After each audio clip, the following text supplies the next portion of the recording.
결국 이범호 감독이 결단을 내렸습니다. 김도영, 다시 유격수로 돌아간다. 이 말 한마디에 기아 팬들이 술렁이고 있죠. 박찬호의 FA 이탈이 사실상 기정사실화된 상황. 기아는 이제 김도영 유격수 전환이라는 초강수로 시즌 재편을 준비하고 있습니다. 이범호 감독은 고민하고 있다고 말했지만 사실상 구단 내부에서는 이미 김도영을 중심으로 한 내야 개편안이 논의 중입니다. 2024년 정규 시즌 MVP. 그러나 3번의 햄스트링 부상으로 올 시즌을 날린 김도영. 그리고 그에게 다시 돌아온 유격수라는 숙명. 초고교급 유격수로 전국을 뒤흔들던 시절부터 지금의 슈퍼스타가 되기까지. 과연 이범호 감독의 결단은 위험한 도박이 될까요? 아니면 기아의 미래를 다시 여는 한 수가 될까요? 오늘 영상에서는 박찬호의 FA 이탈 이후 이범호 감독이 왜 김도영 카드를 꺼냈는지, 그리고 김도영의 유격수 전환이 다음 시즌 기아의 운명을 어떻게 바꿔놓을지 그 모든 비밀을 낱낱이 풀어보겠습니다. 박찬호의 이탈이 불러온 초대형 변수입니다. 기아 타이거즈는 지금 팀의 중심을 잃을 위기에 놓였는데요. 주전 유격수 박찬호가 FA 시장 최대어로 떠오르며 이미 복수의 구단이 접근 중이고 기아 내부에서도 잡기 어렵다는 기류가 짙은 상황이죠. 문제는 박찬호가 단순한 주전 유격수가 아니라는 겁니다. 내야 리더, 수비 중심, 그리고 클럽하우스 분위기를 책임지는 선수였죠. 하지만 그의 몸값은 이미 천정부지로 치솟았는데요. 지난해 한화가 심우준에게 4년 50억을 안긴 이후 박찬호의 시장 가치는 80억을 훌쩍 넘어 100억대까지 거론되고 있습니다. 기아도 붙잡고는 싶지만 내부 FA만 6명으로 최형우, 양현종, 조상우, 이준영, 한승태까지 이 선수들 모두를 단속해야 하는 상황에서 박찬호에게만 거액을 투자하기는 현실적으로 어렵죠. 결국 기아는 이탈을 전제로 한 시나리오를 세우기 시작했습니다. 이미 구단은 내야 개편안과 대체 유격수 후보군을 내부 회의에서 검토 중이고 이범호 감독 역시 모든 가능성을 열어두고 있다는 입장을 내놓았죠. 즉, 박찬호의 잔류는 더 이상 기본값이 아닙니다. 그가 팀을 떠날 경우 기아는 완전히 새로운 내야 구성을 해야 하고 그 중심에 김도영이라는 이름이 자연스럽게 올라온 것이죠. 김도영은 원래 유격수 출신입니다. 동성고 시절부터 전국구 초고교급 유격수로 불렸고 청룡기, 황금사자기, 전국체전을 휩쓴 선수였죠. 주말리그에서 4할 6푼 9리의 타율, 청룡기 OPS 1.466이라는 괴물 스탯을 기록하며 기아 팬들은 그때부터 김도영이 기아의 미래 유격수다라고 불렀습니다. 하지만 프로 입단 후 그는 3루수로 자리를 옮겼고 이 선택은 성공적이었는데요. 2024년 김도영은 타율 3할 4푼 7리, 38홈런, 109타점, 40도루, 역대 최연소 30클럽 가입, MVP 수상 등 리그를 지배했죠. 그러나 동시에 불안 요소도 명확했습니다. 바로 햄스트링. 올 시즌 동안 좌, 우 햄스트링 부상만 3번. 후반기에는 경기보다 재활센터에 있는 날이 더 많았죠. 이범호 감독도 그 부분을 인정했습니다. 도영이를 유격수로 시키자니 햄스트링이 조금 걸린다. 하지만 현실은 선택지가 많지 않은데요. 박민, 정현창 등 대체 후보가 있지만 둘 다 풀타임 경험이 없고 공격력이 부족합니다. 결국 리스크를 감수하더라도 김도영이 유격수를 보는 게 가장 효율적이라는 게 구단의 판단이죠. 김도영의 부상 리스크와 팀의 전력 손실. 이범호 감독은 지금 두 가지 중 더 큰 리스크를 감수해야 하는 기로에 서 있습니다. 김도영이 유격수로 전환한다면 이건 단순한 포지션 변경이 아닌데요. 팀의 중심축이 완전히 바뀌는 세판짜기 수준의 변화죠.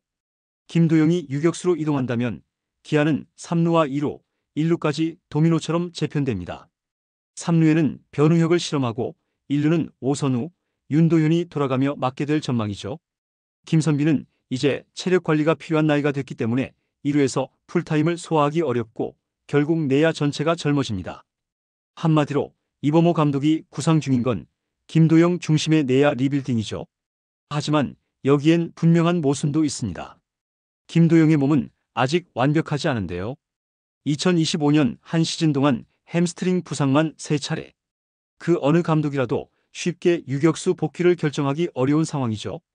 유격수는 리그에서 가장 많이 움직이고 순간 스피드와 반응이 모두 필요한 자리이기 때문입니다. 그렇기에 이범호 감독도 지금은 고민하고 있다고 했지만 구단 내부에서는 사실상 김도영 유격수 카드가 가장 현실적 대안으로 받아들여지고 있는 분위기죠. 기아가 이 결정을 내린 이유는 단 하나입니다. 김도영은 공격력으로 모든 리스크를 상쇄할 수 있는 선수이기 때문인데요. 2024년 MVP 38홈런 40도루 109타점. 리그에서 이 정도 생산력을 낼 수 있는 내야수는 없습니다. 기아는 결국 수비의 리스크보다 공격의 폭발력을 선택한 건데요. 김도영이 다시 유격수로 돌아간다는 건 단순히 포지션 변경이 아니라 기아의 공격 야구 복귀 선언에 가깝다고 볼 수 있죠. 바로 그 중심에 김도영을 유격수로 두겠다는 겁니다. 김도영이 유격수로 복귀한다면 기아 내야는 수비 리스크를 안더라도 득점 생산력으로 버티는 형태로 재편되는데요. 이범호 감독이 직접 도영이가 유격수를 보면 우혁이를 3루수로 시켜보고 선우나 도현이를 1루수로 기용하겠다고 밝힌 건 이미 공격형 내야 라인업을 준비하고 있다는 뜻이죠. 그런데 이 계획은 리스크도 큽니다. 김도영의 수비는 고교 시절에도 스피드와 순발력은 탁월했지만 송구 정확도와 잔실책이 문제였죠. 실제로 2024년에도 3루수로만 30개의 실책을 기록하며 리그 1위를 차지했습니다. 유격수로 복귀하면 그 리스크는 더 커질 가능성이 높죠. 그러나 이범호 감독은 그걸 알고도 공격력 우선이라는 판단을 내린 겁니다. 결국 기아의 이번 내야 개편은 리스크를 관리하는 야구가 아니라 폭발력을 믿는 야구로 볼 수 있는데요. 김도영이 유격수로 나서면 그는 KBO 역대 가장 공격적인 유격수로 기록될 수도 있죠. 반대로 수비 불안과 부상 리스크가 다시 터진다면 기아는 한순간에 중심을 잃을 수도 있습니다. 그렇기에 이범호 감독의 선택은 단순한 포지션 변경이 아니라 기아의 운명을 건 도박에 가깝습니다. 이제 기아의 모든 시선은 김도영의 몸으로 모입니다. 김도영이 유격수로 돌아간다면 그건 단순히 수비 위치가 바뀌는 게 아니라 팀 전체의 균형이 바뀌는 일이죠. 기아는 이미 박찬호의 이탈을 기정사실로 보고 있는데요. 100억 몸값을 요구받는 박찬호를 끝까지 붙잡기는 현실적으로 어렵고 다른 FA 선수 단속까지 해야 하는 상황에서 팀은 더 이상 오버페이를 감당할 여력이 없습니다. 그렇다면 남은 답은 하나, 내부 해결입니다. 그리고 그 해답이 바로 김도영이라는 거죠. 2026 시즌 김도영이 유격수로 돌아온다면 그건 단순한 실험이 아닙니다. 박찬호 이후 시대를 여는 선언이자 기아의 새로운 리더십의 본격적인 시작이죠. 팀이 잃는 것보다 얻는 게 더 많다고 판단한 이범호 감독의 승부수, 성공만 한다면 기아는 다시 리그 최강 내야를 재건할 겁니다. 반대로 실패한다면 김도영과 팀 모두에게 뼈아픈 대가를 치러야 하겠죠. 여러분은 김도영의 유격수 복귀 찬성하시나요? 아니면 부상 리스크가 너무 크다고 보시나요? 댓글로 여러분의 의견을 남겨주세요. 이번 영상은 여기서 마치겠습니다. 재밌게 보셨다면 구독과 좋아요, 알림 설정 부탁드려요. 그럼 오늘도 시청해주셔서 감사합니다.